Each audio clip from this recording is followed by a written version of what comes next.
ఇది జీలకర్ర బెల్లం. ఇవి రెండు వేరు చేయలేనంతగా కలిసిపోతాయి.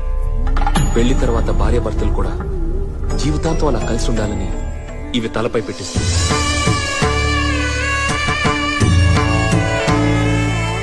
ఇది మంగళసూత్రం. మంగళం అంటే పవిత్రత, సూత్రం అంటే తాడు.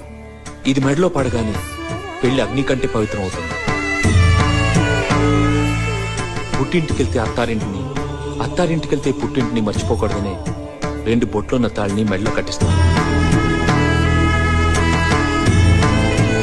తలంబ్రాలంటే తలపై నుండి రాలిపడేవి. ఆ ఇంట్లో సిరి సంపదలు కూడా అలా వచ్చి పడాలని తలంబ్రాలు పోయిస్తాం. 7 అడుగుల్లో ప్రతి అడుగుకి ఒక అర్థం ఉంది. ఒకరి వెంట ఒకరు 7 అడుగులు నడిచి 6వ ప్రాణంగా 5వ తనాన్ని మూటగట్టుకొని 4 దిక్కుల సాక్షిగా